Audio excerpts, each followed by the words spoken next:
Hola, clase. Today I want to talk to you a little bit about your second oral interview or assessment or exam or basically your recording activity. You've already completed the first one and they were really great. I did put comments on those, so make sure that you go check those out because that will definitely help you with your new one. Now, I have here and I've switched my Spanish lab to a student view so you guys have a better idea um, of what's going on because mine as an instructor looks quite different. So I'm actually here on the assignment calendar looking at the 6th, and we're going to end up talking about this one, Práctica Oral Muy Ocupados. But I did want to address a couple of things that I saw from those the first assessments. And one of those happens to be people not doing proper setup. So when I say proper setup, some people just kind of dove in and started talking about the routine as presented in those drawings. And what I wanted people to do was say something about how the Spanish routine is different. Okay, so that was mentioned in the instructions briefly, but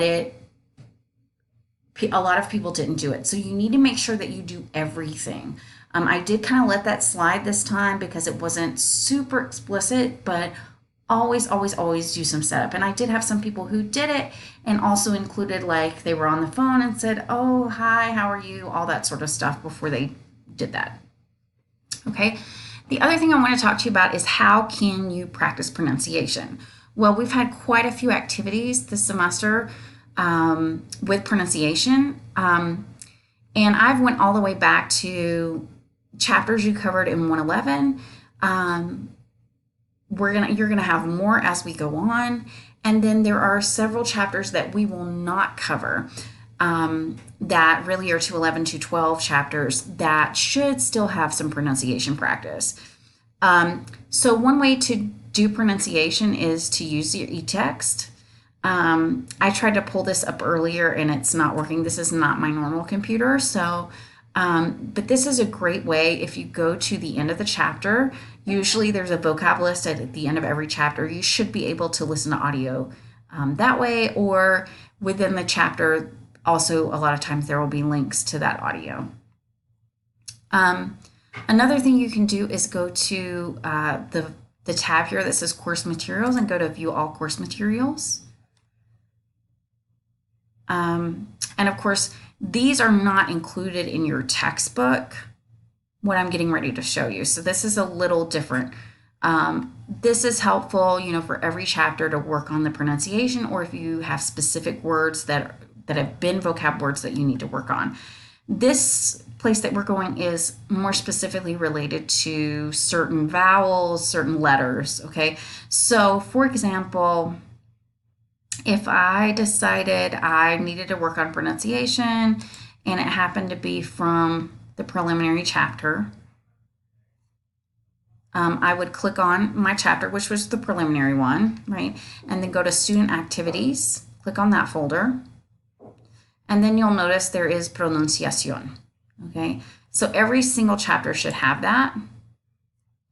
And there'll be multiple activities. Now these first three were assigned for you all. This one was not. So you can go back if you need to work on vowels. And usually that's one of the things that a lot of people need to work on.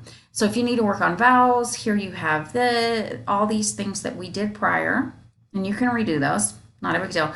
The other thing is you might want to use this section, this repetición, and there'll be these quite a bit. So essentially, I did not assign this, but it's a really helpful activity. You listen to a word and then you record yourself repeating it so that you can kind of compare how you sound to how the person sounds on the audio.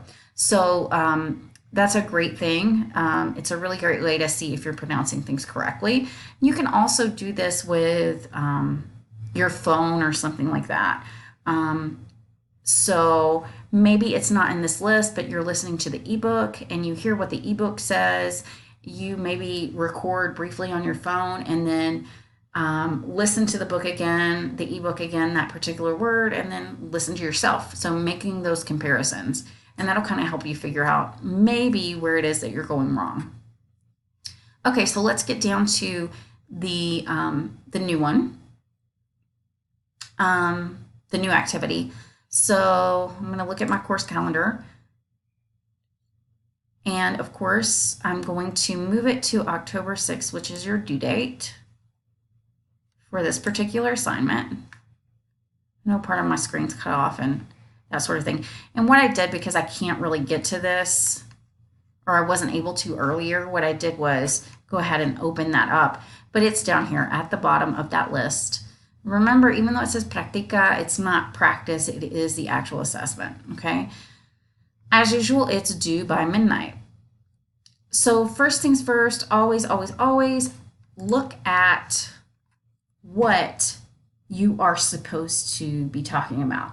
Okay, so remember, I've said this before, you need to, number one, not sound like you are reading off of cards or reading off of computer screen or something like that. Doesn't mean that you're not looking at that. Doesn't mean you don't have the reference. But if you're stumbling over every single word and it sounds like you're reading from a script, it's not as good. It's kind of like when you give an oral presentation and they tell you to make eye contact and not be staring at the cards, because when you're staring at those cards, you're just reading off them. So work on that.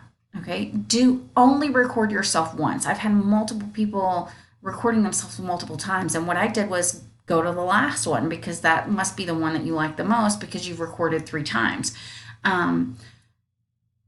Because I can't grade all those submissions and try to figure out which one's the best one. So please only submit once. Make sure that you're satisfied with it before you send it in, before you submit it. And then also, guys, make sure that you are including everything and that you're not using English. And there shouldn't be long pauses, okay? So if it takes you 2 minutes to figure out what a word is, then you probably need to start back over, okay? There shouldn't be that much space on your recording. If it takes you a couple seconds or something, that's not a big deal. If you go slowly, that's fine.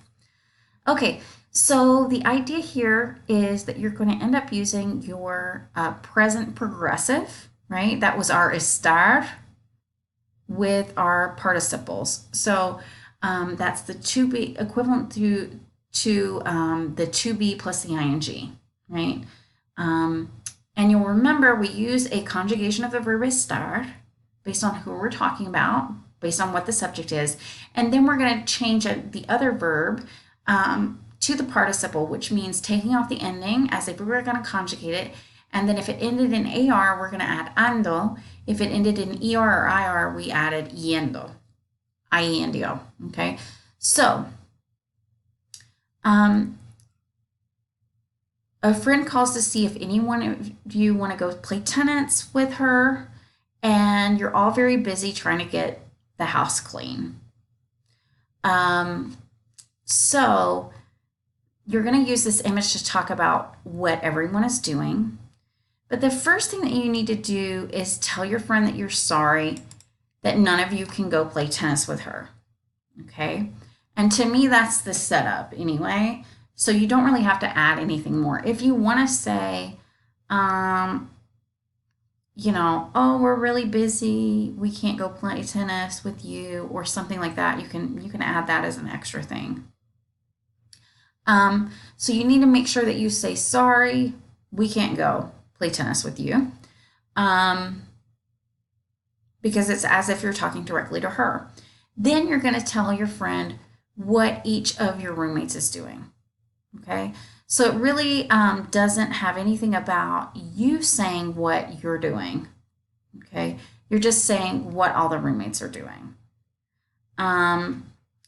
So, for example, you'll see people doing various chores here, and I often get some weird questions about some of these.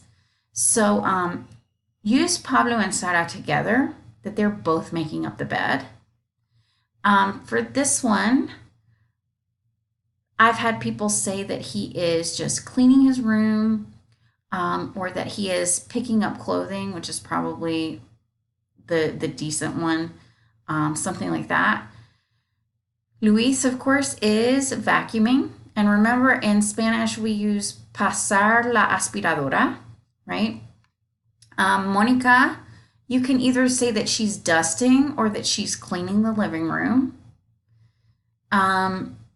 Usually, what I do, you can say Carlos is washing the dishes and that Rosa is putting the dishes in the dishwasher. And Carmen, of course, is taking out the trash. So you should have vocab for these particular actions. But make sure for each one of these that you are using the correct form of the verb estar, okay? And that you're then using the participle, so you're ando or yendo. And that's pretty much it. So this one is actually a pretty straightforward one. They make sure that they have a 1 and 2 here. Okay, so that's really all you need to do for the assessment this week. If you have any questions about that, please feel free to contact me and I will get back to you as soon as I possibly can. Also, you do have your regular assignments this week, as you could see from your course calendar. So there's quite a bit here to work on. So you've got direct object pronouns as one of the big ones. So if you need help with that, please let me know as well. And then, of course, we also have demonstrative adjectives and pronouns. So whatever you need, just please let me know. Hopefully those videos for those sections will help you out. Okay, clase, so buena suerte this week y hasta luego.